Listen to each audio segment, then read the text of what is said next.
Greetings everyone. Welcome to Back to Ashes. My name is Phoenix. I'd like to give a thank you to the reformed members of this channel. Denise S., Seven Leaf Clover, Through Scrutiny, Samantha Place, Lisa Radford, Tina Mead, Stephanie McLaren, Corpse Lover, Manna Ash, Normandy W., Chrissy Elias, Cindy Cleveland, and Patty's niece. If you would like to become a member of Back to Ashes or would also like to help donate to my GoFundMe so I can find a place to move, all of that information can be found down below.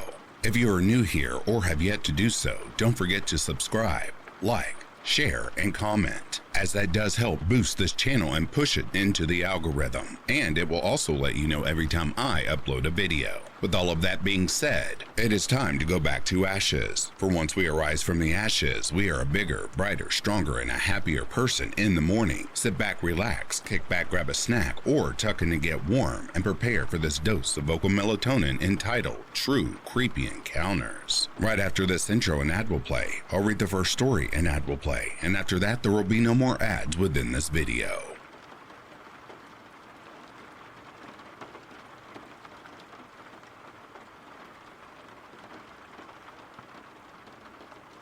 This happened during my freshman year of college. I was 18 at the time. It was the first few days of the semester, and upperclassmen were offering to take freshmen to Target.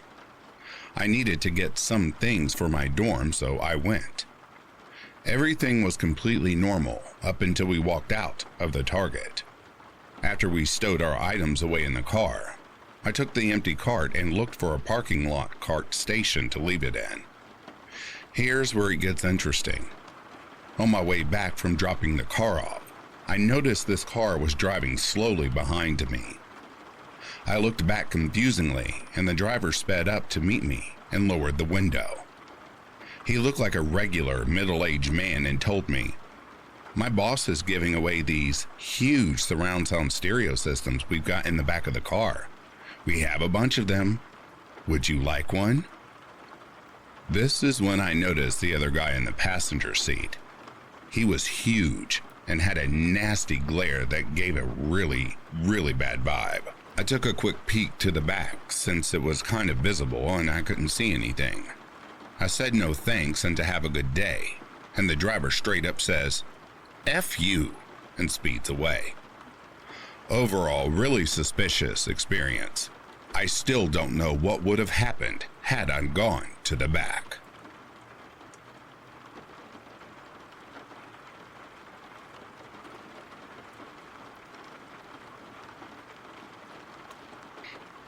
I work at a homeless shelter for men in a fairly large Midwestern city. It's rewarding work, but the pay isn't great. Listening to these guys' stories and experiences leaves me feeling incredibly grateful and humble. Many are mentally ill, addicted, alcoholic, or some combination of the three. A few are truly men who are just down on their luck, victims of other people's mistakes, but it's rare. Generally speaking, almost all are local, as there is literally nothing to bring you to the city besides either work or family. Which brings me to Carl. He creeped me out from the beginning. He's not from here, in fact. He's from the West Coast, which is easily a 2-day drive. He's an outdoorsy type with a kayak on top of his SUV. This made me suspicious. Why would someone who loved the outdoors leave the West to come here? He is never drunk or high, perfectly well spoken, and no obvious mental problems like so many of his fellow residents. His backstory makes no sense. They rarely do here. He was yet another extremely rich, successful man who got screwed into some vague and never believable way and ended up homeless. In fact, the residents here are all misunderstood geniuses, musicians, brilliant salesmen, former athletes that should have been pro, etc., etc. And they all got screwed by something or someone. It's all bullshit stories, and he is no different. Carl, though, is different. Well-spoken, worldly, extremely polite and educated. So why is he here? On the run? We don't allow the police to come in looking for anyone unless we call them ourselves. It's a perfect place to hide for someone running from something. So he's from out of state with some weird story of how he ended up here. I gave up a rat rave, packed up, and this is where I ran out of money. Sure, bud. He's trying to befriend me. It creeps me out. Anyway, I caught him alone by the dumpsters yesterday. He was shirtless on a mat, looking like a praying Muslim or someone doing yoga deep in thought. His tattoos were satanic. That goat head guy on a man's body and something written in Latin. When he noticed me, he grabbed something quickly and put it in his pocket. No idea what it was. I told him he couldn't be back here and he complied. He was also chanting something I couldn't make out before he noticed me. Something about blood. Very creepy and very, very scary. He hasn't done anything wrong per se, and we can't kick someone out for being creepy or practicing their religion. Oh well, another day at the shelter, and I just have to deal with the creeps.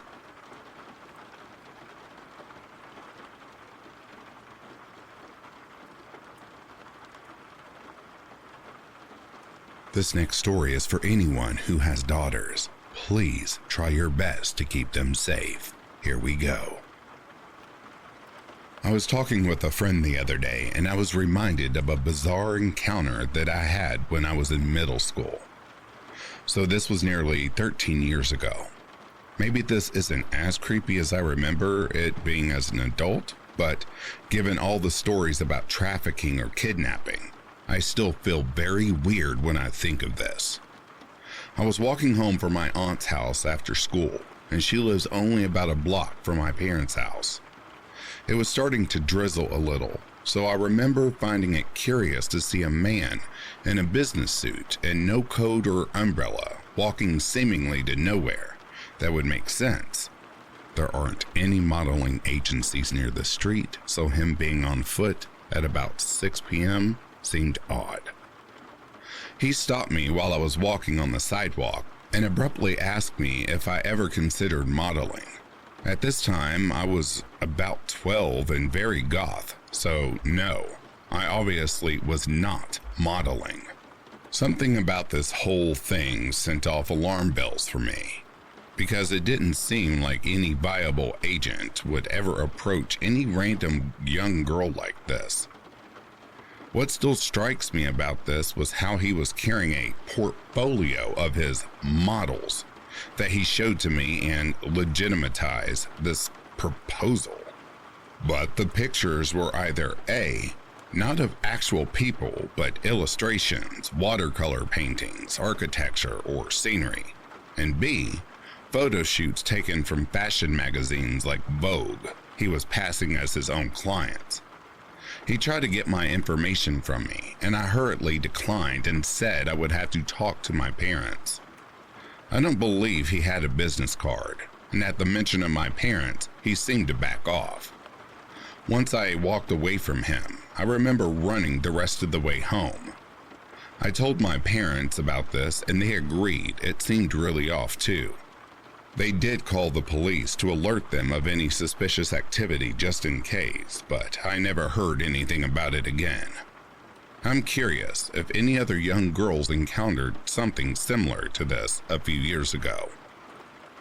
Now from that story, please, please, please keep your children as safe as possible. There are really some true creeps out there. Onwards with the stories, shall we?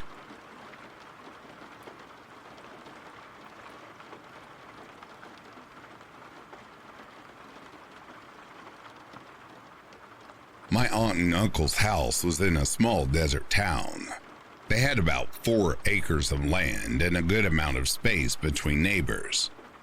On the back of their property, there was a fenced-in area with a large shed and an old salvaged U-Haul moving truck.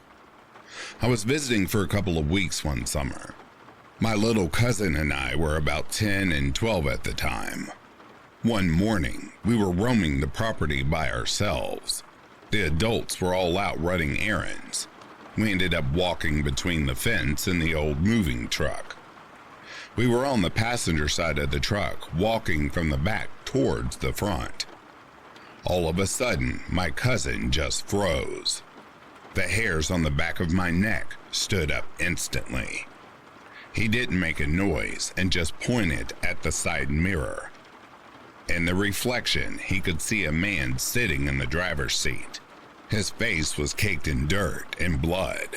He was moving around quickly, and at one point, he ducked out of our view.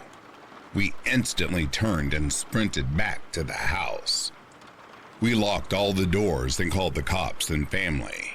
We were freaking out, running from room to room, looking out the windows, brandishing baseball bats.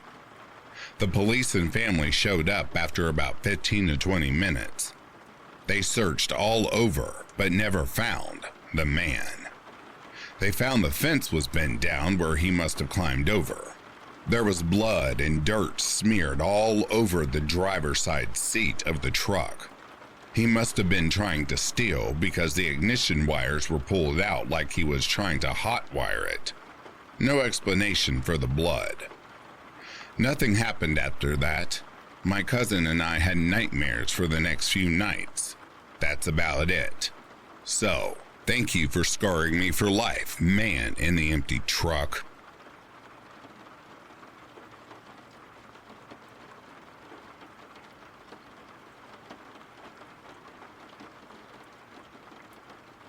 A couple of years ago at university, I decided to join a project group that catered to a niche interest. The group met on Thursday evenings, so I went along for the first time, excited to join. I had a pretty good time and met some really awesome people. There was one guy sitting next to me who didn't say very much. He kept staring at me while we were working on our project. I didn't think much of it, assuming he was just awkward around girls or something. So I tried to be friendly and speak to him, the same as I was speaking to the other people in our group project. He still didn't really say anything to me. He'd just look at me, but he was working hard on the project, so again, I didn't think much of it, aside from that you get all kinds of people in the world. At the end of the meet, I said goodbye to the group I'd been working with and agreed to see them at the next meetup. I said goodbye to the strange guy as well, since he was standing near me silently with everyone else. Feeling good about the project, I turned away and left the building to walk home. But as I walked away from the group, I noticed the strange guy immediately peeled away from the group and was walking right behind me. I turned and tried to be super friendly by saying, I'll be walking down that road, so I'll say goodbye now and see you next time. He said nothing and kept walking behind me. I guess my programming of being polite and friendly to scary men was kicking in. I was getting slightly creeped out, but at this stage I was mostly annoyed because I wanted to walk alone listening to my music. I had a long walk home and didn't feel like a pained interaction with this strange, awkward guy. Anyway, after quite a while of saying nothing, he was still walking with me, but he was now next to me, still completely silent. I was starting to get majorly creeped out, but I still tried to reason with myself that he's just an awkward dude who happens to live in the same direction as me. We were walking towards a common student area. So I decided I'd keep walking until I got to a grocery store not far from home. I also considered that should he have bad intentions, I wanted to stay friendly to him so as not to anger him. He continues walking with me in silence, and by the time we reach the grocery store, it's been about 20 minutes. I'm thinking I just need to get rid of him by going in here, as he'll just continue on to the house, right? Nope. I say, well, I've got to get loads of shopping done, so I'll say goodbye. And I go into the store. I see him hesitate at the door, but he says nothing. I go in the store and glance back, and he's still outside the store, but thank God he didn't come in with me. So I run around the aisles for a bit to waste time. And then I see him crossing the end of one aisle, inside the store. I grabbed something random off the shelf to take to the cashier, having some vague plan of telling them what was happening. But being naive, I was still worrying about reading the situation all wrong and getting a poor awkward guy in trouble for nothing. So I didn't say anything. While paying, the guy saw me and waited for me at the exit. I walked past him and this time said nothing at all. I decided to just go straight home, since I live with male roommates who I thought would be able to help me, and it was the first thing I thought of to do. Probably very stupid to reveal where I lived, but I was freaked out and not thinking. I didn't want to use my cell to call anyone, as I was worried I would just make the guy angry to hear me saying I was scared of him. So, he continues walking next to me, and we power walk to my house. At this point, I realized with shock that none of my roommates would be home at this time. So I was actually alone. The guy was still silent, and he actually followed behind me as I walked up the path to my front door. I repeat the next part over and over in my mind for all the things that could have gone wrong and all the possibilities of what could have happened. I decided I just had to get inside and lock the door at any cost, so I thought the best thing to do was shock him. I got my keys ready in my hand and turned them in the lock. Then I turned around and flung my arms around his neck, saying, "Thank you so much for walking me home. It was so nice to meet you." And just being really loud and friendly and hugging. It did shock him, and in the next second, I'd removed myself from him, turned, slipped through the door, and slammed it shut. He didn't have time to react, and I got in safely. After going upstairs, I looked through the window and saw him go back out to the road and just stand there for a bit. Then, he just walked off back up the road. Goes without saying, I never went back to that project group, and it made me extremely anxious about letting anyone know where I live. I looked out for the guy constantly, but never saw him again in my road. So, for whatever reason, he didn't come back. Don't know what his intentions were, but it was just bizarre. It made me very vigilant, and overnight, I went from naive and friendly to suspicious and private.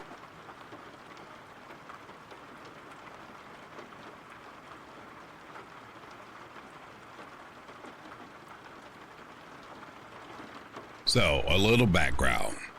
This happened about 2 hours ago. I was going to meet my friend at a local school to skateboard and just hang out.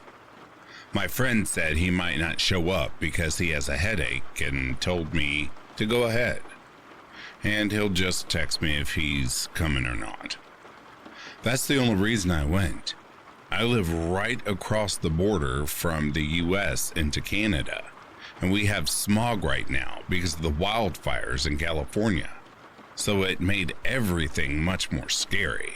I was taking a quick break and on my phone when a kid with a backpack on walks up to me and says, "Hello." I didn't know if he was talking to me, so I said, "Pardon." He casually responds that he was just saying hello and walks past me. He says, "Have a good day," and leaves around the corner of the school. I thought that was the end of it and just got an okay, probably just a social kid's vibe. Honestly, I wish I was wrong. Not even 10 minutes pass when this kid comes around the corner, and he came from last time. I had set up my phone to film a trick, so I actually got the first minute and a half of our interaction on tape. Only my feet and board are visible, but you can clearly hear him. Because of the smog, everything was pretty fuzzy, and it looked like he came almost out of nowhere, so I got a bit scared when I noticed him. The next part is all talking. Johnny is the kid, Carter is me. "I walked around the whole school. We're the only ones here," he said, this while staring directly at me. "Yeah, Makes sense because of COVID and the smog. Not two people around, I guess. Yeah, I went to check. Not even kids are with their parents. The small exchange put me on edge. Everything he said seemed really thought out and was said in a very creepy tone. Almost like he wanted me to know we were completely alone. At this point, I picked up my phone and the video was still recording. This made me feel safer in case something happened. He then sits down in front of me, takes off his backpack, pushes it in front of him, and unzips it. He takes out one of those metal sticks that you have to put together by screwing each part together. He also took out a silver mask. If you've seen Money Heist, it looked a bit like the Salvador Dali masks, but all silver with just the mustache being black, and lays them out in front of him, all while staring at me. Do you know about the gangs? I'm not in one, so I don't know much about them, but I know they exist. Do you know about Paco gangs? I live in a city named Paco, and we have specific gangs here. Like I said, man, I'm not in a gang, so I wouldn't know too much about them, because I don't associate myself with them. You know, the Paco gangs wear masks like this, and they use sticks like this to attack people. I actually got him asking me about gangs on video, and me replying. I'm standing with my phone in my hand and in the video.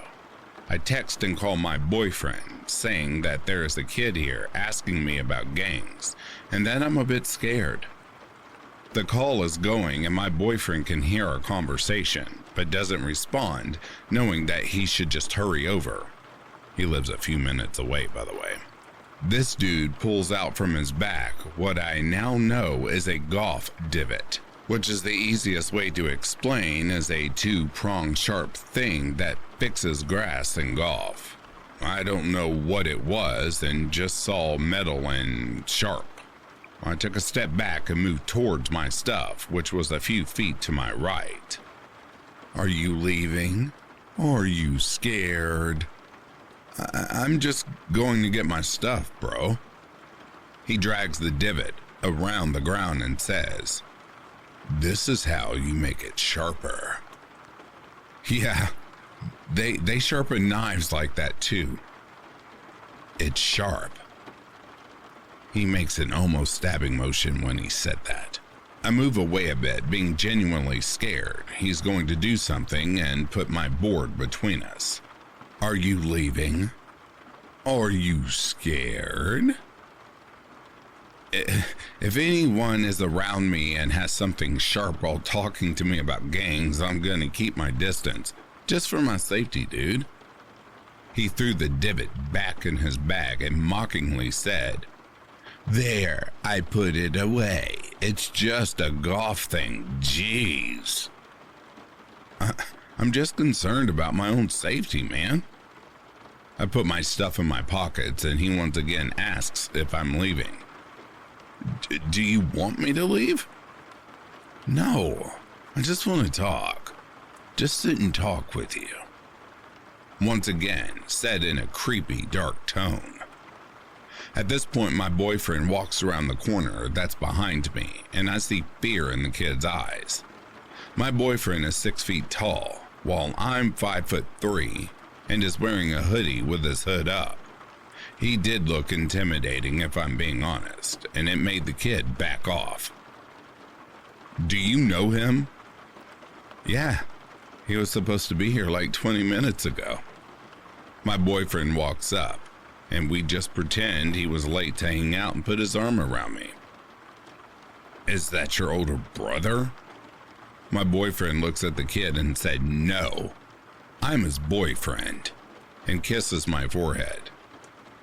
We start to leave and say bye to the kid, who looked at me and says, "I'll see you later." Yeah, I don't know about that. Maybe.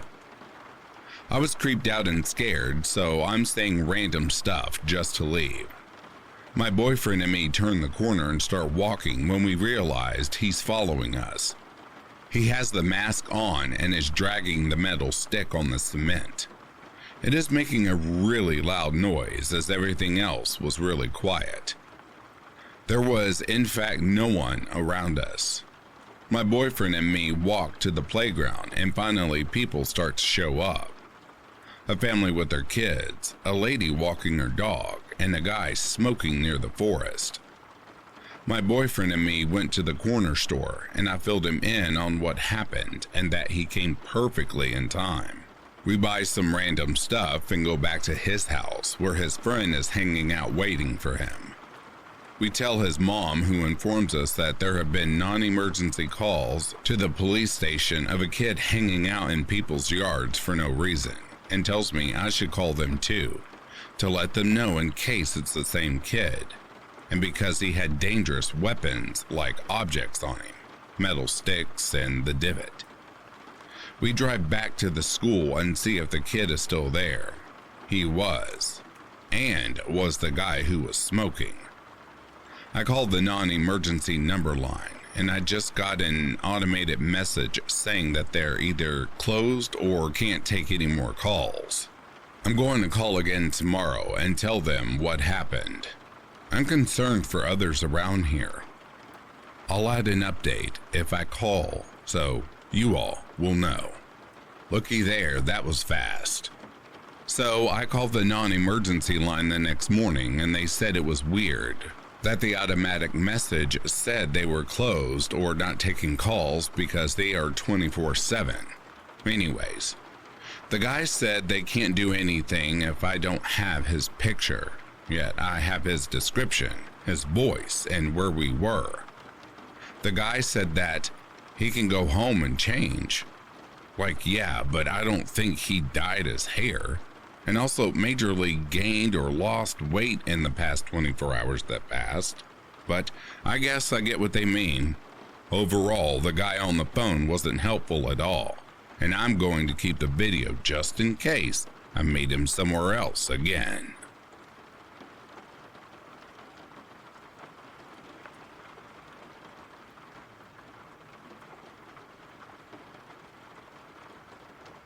My best friend and I, both female, went to the mall near her house and were walking around the normal stores we would check out. We saw a cute guy, but didn't know how to approach him since we are social outcasts. He must have noticed because he came to talk to us. After a month or so, I started dating him for about 5 months and am introduced to pot and mushrooms. A few weeks to a month into the relationship, he tells me about a girlfriend he had back in Tennessee that cheated on him when he moved down south. He told me he knew the Mexican mafia and, in great detail, how he wanted to kidnap both his ex, the guy she cheated on him with, and their families and slowly torture and kill them. I thought he was joking until he got into the lengthy details of injecting acid into their veins, violent beatings, and body disposal. My parents picked me up after that, and not telling them what I had learned, I silently cried in the back of the car. He shows me his sword and knife collection shortly before I joined a D&D group that's hosted at a store in the mall I live next to. After I join, he becomes very upset and jealous and went as far as showing up during a session I was not present for and threatened them with some of his knives. I, of course, apologized to my group since I knew every one of them from my friend group at school. Not much later, he thinks I'm pregnant and shows me a case from the FBI that included black gloves with weighted knuckles, just in case he needed a forced miscarriage by beating me. I went to my best friend's house since she lived just down the street. Her entire household of maybe 12 or so was waiting for me outside, and her stepbrothers had guns at the ready. We talked him down, and he just took me to get the morning after pill. I don't remember what caused this, but at some point, I sent him a lengthy message of, "I'm sorry," and he made me bow to him the next time I saw him and say it as many times as I wrote it. He also threw something I gave him in the street and kept running after it, picking it up, running back to me just to throw it again. I used to take the light rail every weekend to see him since it was right next to my school and ended right down the street from him. He once fell asleep while I was riding it and wouldn't answer his home or cell phone. I had to walk like 2 or 3 miles in the Arizona sun during midsummer to get to him since he was closer than my friend. After that, I started going to his house less and hanging out with my friends closer to home. He called me one day while I was hanging out with someone who shared the name of one of my D&D mates and blew up. He basically ended the relationship over the phone and I hung up on him. I refused to answer his calls as well, since I didn't have to deal with any immediate repercussions. He wound up apologizing and attempted to win me back. I refused and he started threatening to drive into my house. I don't remember having any physical or even visual interactions with him since then. I don't think I would have been able to leave him if we didn't have an issue over the phone. I'm terrified of what would have happened if I managed to try to break up with him in person, or worse, if we had gotten married. He mentioned while trying to win me back that he was going to ask me to marry him. I had another piece of shit boyfriend a few years later for about a year, and it caused additional mental trauma. I don't want to go into that much detail really, but he would make me watch him punch himself in the head or bang his head against the wall. It was as if he was punishing someone else with how much he could put into it. Both of these men could have easily done something terribly worse if the relationships had not ended. I refused to date anyone for about 5 years after that last relationship. I wanted someone who connected with me and didn't change after we started getting physical. My boyfriend of the last 2.5 years is aware of some of the details and is very understanding as to why I shut down during certain situations. He's been trying to help me open up to him since I only ever had one other normal relationship and hadn't had another person care for my feelings and opinions for a long time. He can tell when something's wrong and will keep asking me until I tell him, since he knows I will shut down but want to open up to him. In the time I have been with him, I have found myself crying with him beside me because I can't believe I've found someone so sweet to me. It happened quite often at first, the crying that is, but has since slowed down. Still happens though, since he's been with me through so much.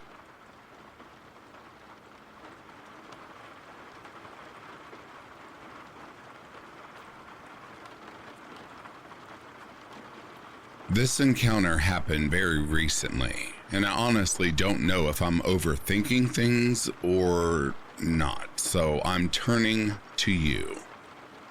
So my boyfriend and I went to Dave & Buster's for a date night the other day, and everything was going well until I passed by this woman closely standing next to a couple. At first I thought she was with them because she was following them around. She looked like she was in her mid to late 20s, I think. I saw her staring at me from afar, which was weird, but I shrugged it off since I'm Southeast Asian, hanging out with a majority white and Hispanic populated area. Then my boyfriend and I walked past her and I felt her tap my arm. I looked. When I turned my head to look at her, she didn't say anything and continued to stare with a blank look in her eyes.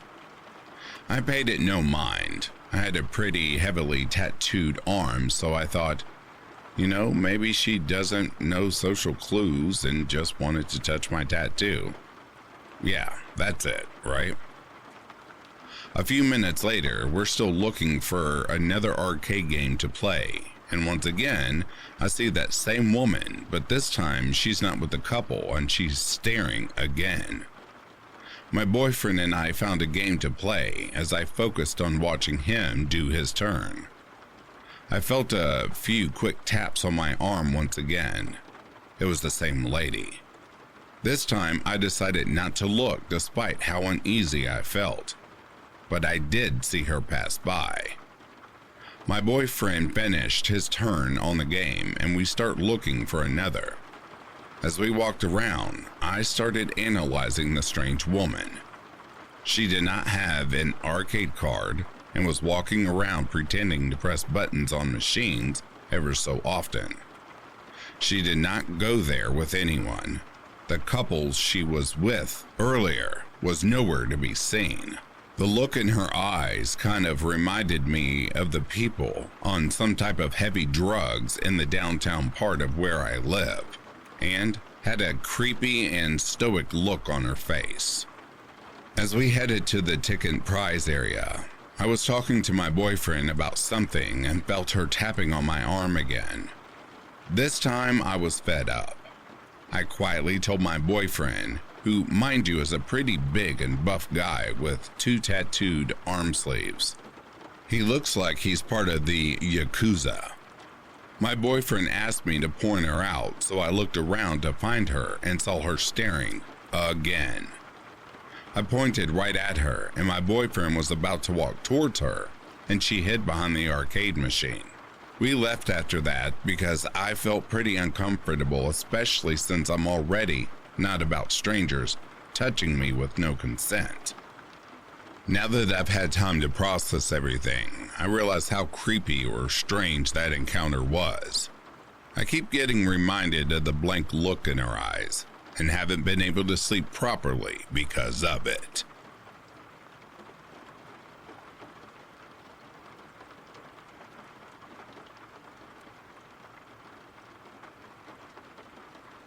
In 2016, I was 26. I worked a seasonal job in a warehouse about a 30-minute drive from my flat.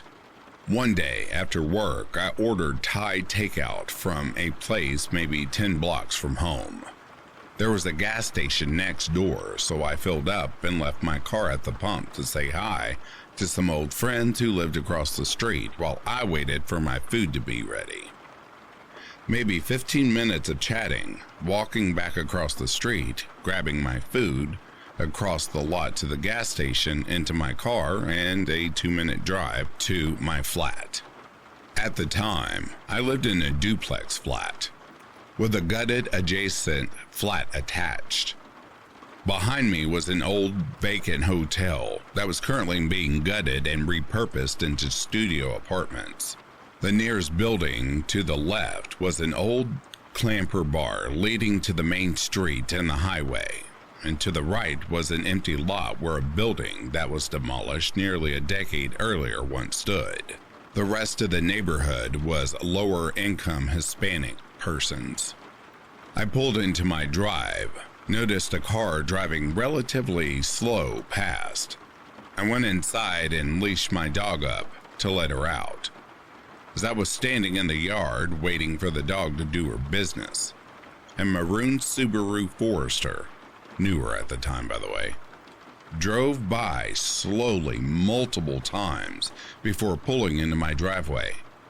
I assumed he was lost or looking for something and walked up to him as he got out of the car and approached me. He looked like an older white man in his 50s. I remember he kind of reminded me of my dad. I asked him if he needed anything, and he replied, "Oh, no, I was just checking on you." I asked him if I knew him, figuring maybe I didn't recognize him. He said, "I saw you up by the gas station. You seem like you needed help. I'm just seeing if you need anything." I'm usually pretty slow to the cut, but at this point, I'd pieced together that this man had followed me from the gas station to a friend's house, to a restaurant, and then home. It immediately didn't sit right. He was just standing there. He wasn't leaving, and I had time to process the situation. I thought maybe he's an older guy, 'cause I'm a younger girl. He's on his side of the town in a nice car for whatever reason.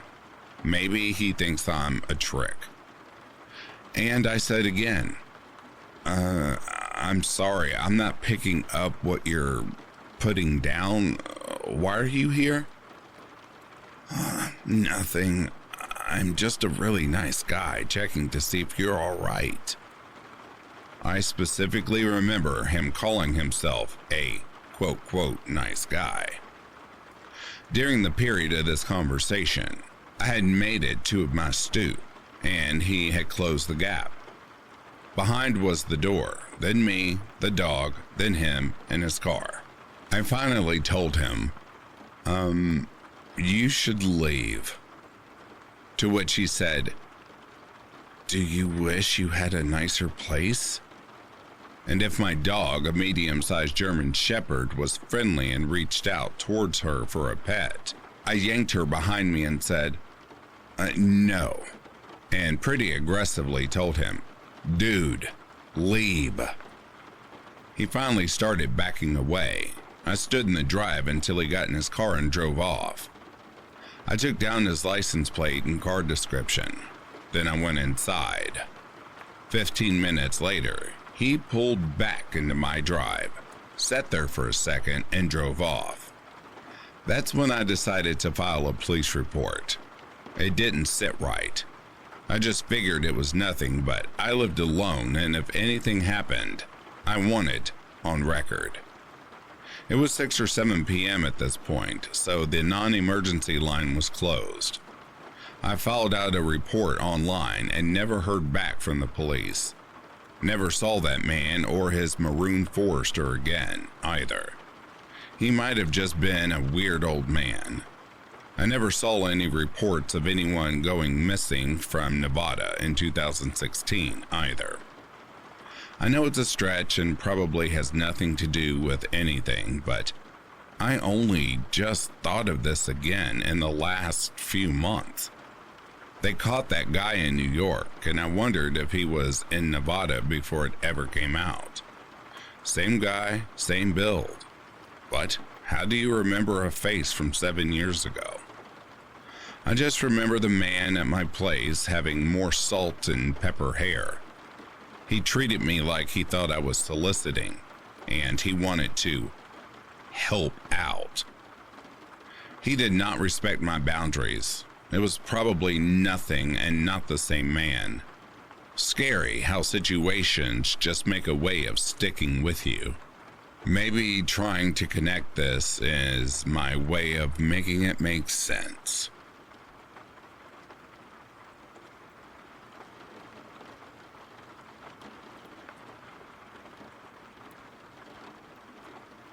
So, once upon a time ago, when I had just turned 18, I decided I wanted to try out exotic dancing. All I had to do to get started was get a pair of heels. The only place to get heels was 2 hours away by car. Me and my friend, who was 17 at the time, drove the 2 hours to get some heels. We went to 5 different stores and couldn't find the ones that I wanted. So we decided to shop at Wingstop to get dinner, then go back to the first store we stopped at and get the heels that they had there. We walked into the Wingstop, and this dude at the front counter started telling us his life story, not leaving anything out, which was a little off-putting. Then he asked where we were from, and we told him the county instead of telling him the exact town. He then proceeded to ask why we were so far from where we live, and my friend answered with, well, she's a stripper and she's looking for heels, to which I elbowed her in the boob for exposing me. The dude proceeded to give us our food for free and called his mom to see if she had any heels. He asked if we wanted to ride with him. We both said no, but he insisted. and I had just smoked some Zaza with my friend before going into Wingstop, so I wasn't thinking. I thought my friend was coming with us, but we pulled out of the parking lot without her, which petrified me, especially when I realized I left my phone in my friend's car. I sat in that car as far away from him as possible. He pulled into an apartment complex and went inside. He came back out 30 minutes later with a box of shoes. On our way back, he proceeded to ask me if he could hire me for private dances. He asked what club I was going to work at. I lied and told him the wrong club. When we got back to my friend's car, he asked for my number. I was going to give him the wrong number, but he said he was going to call it to make sure it was the right number, so I gave him my number. Then he got in the back seat of my friend's car and tried to smoke Zaza with us. He had his own, by the way. But I wasn't about to smoke someone else's Zaza when he was being that sketchy. So I texted my cousin and told him to call me and tell me that my grandma was dying in the hospital. I'm not proud of that moment. Dude got out of the car and went back to work, and my friend pulled out of the parking lot and parked somewhere else so we could eat our food.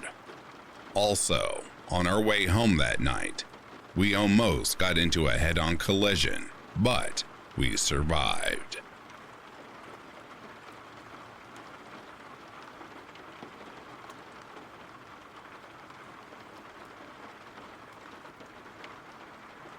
I was helping clean up the neighboring lot after a homeless encampment moved when a worker from the city showed up. He beelined it straight towards me and started thanking me for the help, so I pointed him in the direction of another lady who headed up the cleaning efforts. He talked to her, arranging a pickup time for the bags, then came back to me, mentioning we are neighbors and he lives in the illegal apartment that is kind of visible from our backyard. He said he's noticed me for some time. The other neighbors were listening closely, started showing him where, by their house, we'd be leaving the bags. Oh, you live here too? Y'all are the one down the road from me and have lived here for 7+ years. I've been here for about 2. The next day, the bags did not get picked up, so they got rummaged through and it's another mess. But the city cleans it up the following day during regular pickup. Great. This guy shows up at my door talking about how the community organizer, which wasn't me by the way, needed to call the city for pickup, but he took care of it. The community organizer knew she needed to call, but didn't do it because he showed up in uniform, telling us that it would be taken care of. He offered the help. It's like he came over because he had an excuse to come talk to me. When he turned to go, I started talking to the landlord next door who was doing repairs nearby, and he just stared and lingered on the sidewalk. Everything about him is major red flags. Even the neighbors noticed. I gotta stop wearing sports bras and tube tops in my yard, I guess.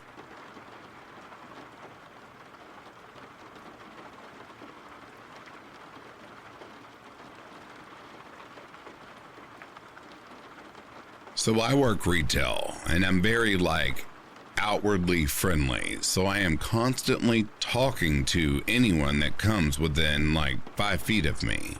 I have some off-putting encounters, but never anything I couldn't handle. This happened over 3 days in early December, around my birthday. Day 1, a guest came up to me and said, "You exclude happiness. Can I take a photo of you?" I dressed very unique, so I chalked it up to my outfit, and being the fleshy doormat I am, said, "Sure." I held thumbs up awkwardly, and off he went. My other coworkers and my boyfriend thought I was dumb for letting him take my photo. My mom watches a lot of Dateline and thought someone was gonna order a kidnapping on me with the photo, and I started to get unnerved, but nothing really came of it. The next day, a man F, came into the pharmacy next to the department asking me by my name. I have an uncommon name with an unusual spelling on top. The pharmacy tech made an excuse that I was at lunch, thinking he'd leave, but he came back an hour later, asking if lunch was over. But I had actually left for the day, so no luck, I guess. The next time, the third day by the way, he sees the tech, he tries to apologize, saying that he and I just had locked eyes at one point and connected, or some shit like that. In all actuality, I smile at everyone out of nervousness at work. The tech sent all of this to me in a Facebook message on the third day, my birthday.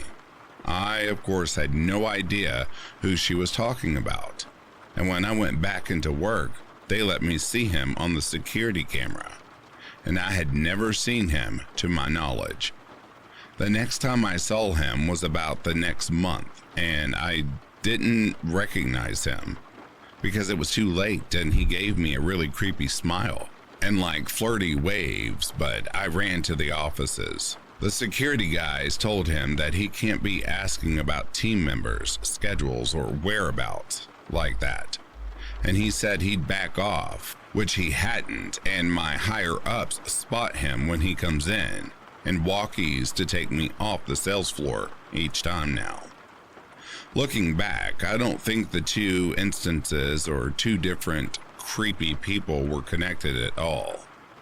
While I wasn't comfortable with F asking about me, I think the photo guy before him made the situation more stressful, and I bet F was a bit confused as to why it was taken so seriously. This might not be creepy to some, but that month of looking over my shoulder, changing my schedule, not being allowed to walk outside alone, and having to sit off stage while F took his time and seemingly circled my area, definitely freaked me out. F came in today at the end of my shift, but I was already, thank God, off the floor.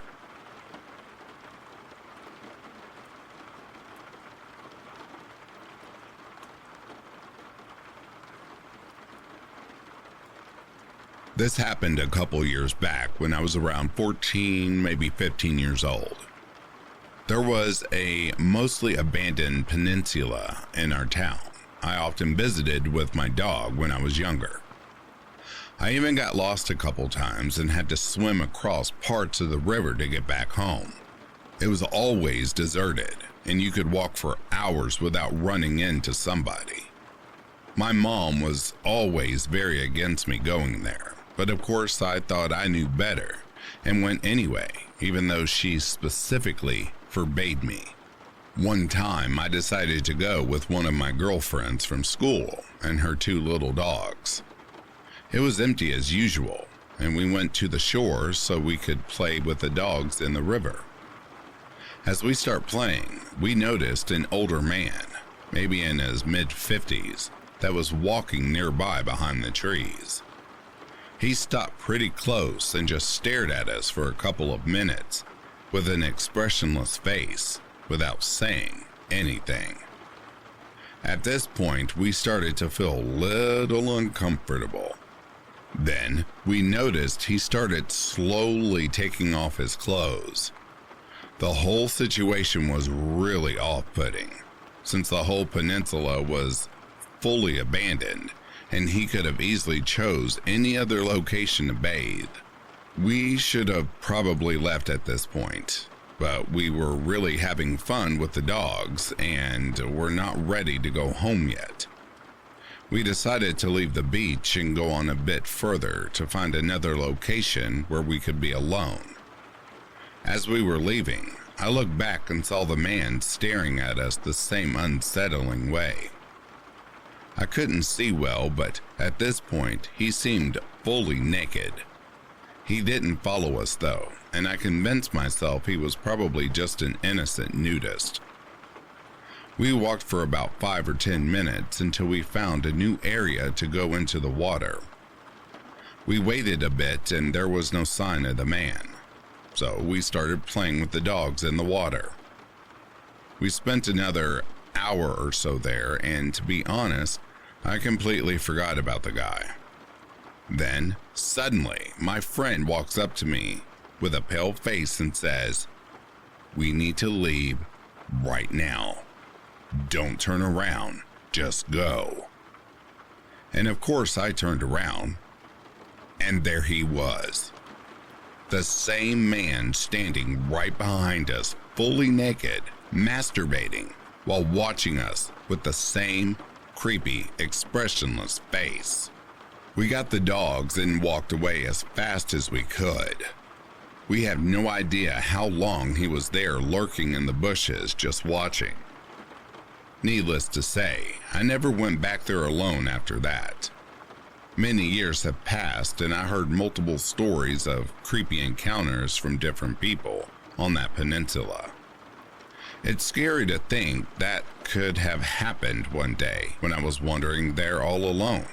The peninsula was mostly covered with a dense forest, and it could have taken very little effort for a grown man to drag me into those bushes.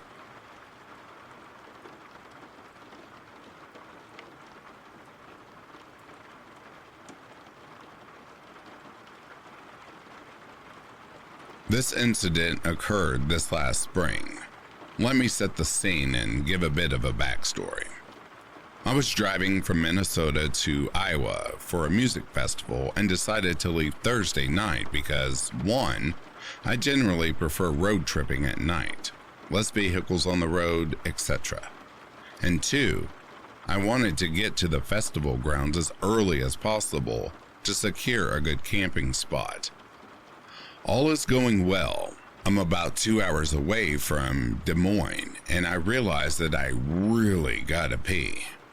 Now, for those of you unfamiliar with driving long, mostly rural interstate highways, rest areas can be a godsend when the gas stations, especially ones still open after midnight, are few and far between. So I see a sign for a rest area coming up in 2 miles. Perfect. I pulled in, and there's maybe 3 other cars in the lot. Things are generally quiet, and on first glance, nothing seems out of the ordinary or anything. However, I have just a general feeling of unease as I pull into park.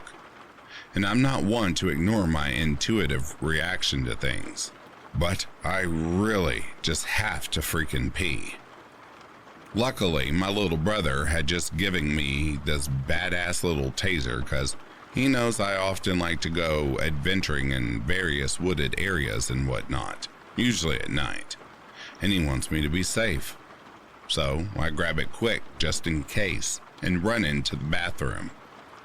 Not 30 seconds after I close the stall door, I'm the only one in the building, by the way, I hear someone yelling either "babe" or a name, but it's unintelligible.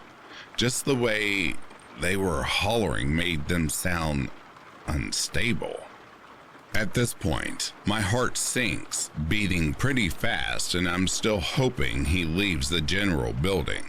But no, I hear the main door to the women's restroom get kicked open, and of course, he comes to the only stall door that is shut and starts kinda mumble yelling something. I can't make it out, and I just said in my sternest possible voice, "Dude, what the F?" He finally says something I can make out. "I'm looking for my girlfriend." So I said, "You don't know me. Get the hell out." And he proceeds to ask me my name. What in the actual hell? Dude is clearly not in his right mind, and at this point, he starts shaking my freaking stall door. So I turned on the taser and repeated, "Get out. Get away from me," before hitting the little button that makes the taser do its little zappy thing. Luckily, as I hoped, just the sound of it was enough for him to quickly and repeatedly apologized, and he backed his way out of the bathroom. I just sat there for like 10 minutes as I regained control of my composure, and then quickly walked out to my vehicle, taser at the ready, and booked it out of there immediately.